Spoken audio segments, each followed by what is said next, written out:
Ladies and gentlemen, Missy Hyatt.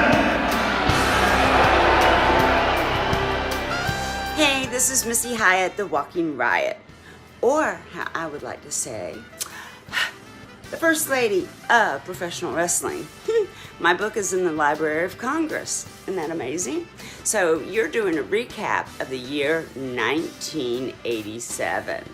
And if I have any good memories or funny stories. Well, yeah, I do, as a matter of fact. Let's see, 1987 was the year that I was going to the WWE. I was told by Vince, oh, you know, you're gonna be so famous that you're not gonna be able to go to the grocery store. You're gonna have, you know, bodyguards and all this other stuff. Well, that didn't happen. I was gonna get a doll. That was my main thing. I wanted a doll. I wanted a Missy doll. You know, because in WCW, when I got there, I was supposed to get kangaroos, and then I was supposed to get Missy roos. I didn't get those. I never got anything. And t-shirts, I mean, they had one t-shirt out there. Anyway, another story.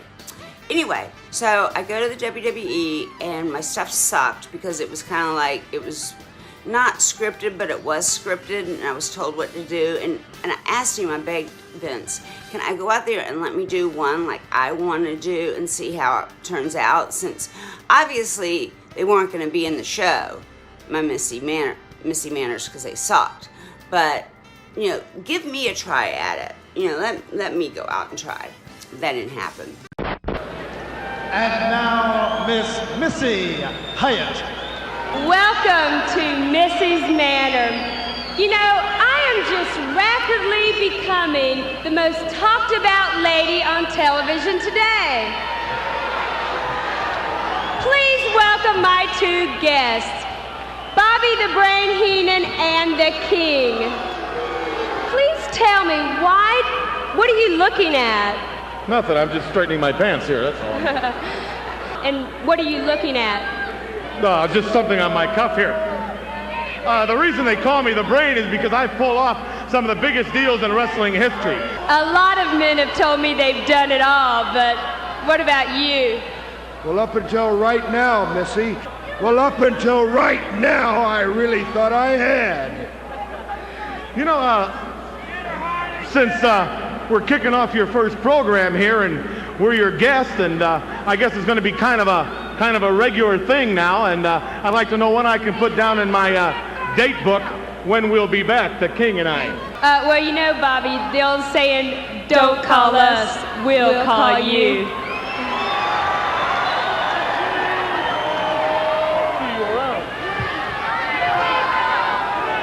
Bye. Well, I guess I'll see you next week, right here in Missy's Manor. So he wanted me to be a featherette girl that would turn into something with the honky-tonk man. And I talked to Eddie, because I was dating Eddie at the time. Eddie's like, you're not a featherette girl. So, but what had happened, what I didn't say before that was, I went up to, Jim Crockett had just bought UWF.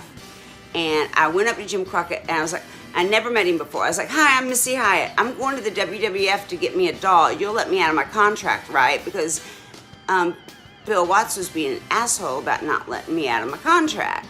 So he said, yeah, you can go.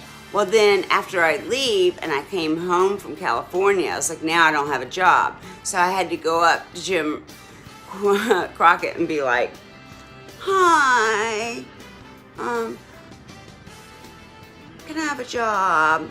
You know, he's like, well, go talk to Dusty. He's down in his office, and if he's got something for you, we'll hire you. And I was like, okay, you know. So with my head down, I walk into Dusty's office. Dusty, hi, my shit in WWF is sucked.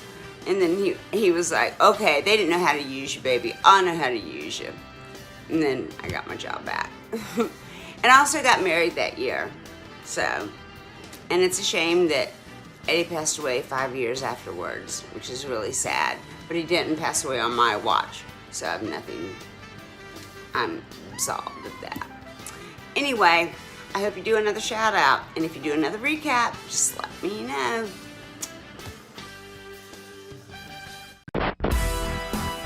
the Wrestling Club with Darren and Brett. We've got a show that you'll never forget.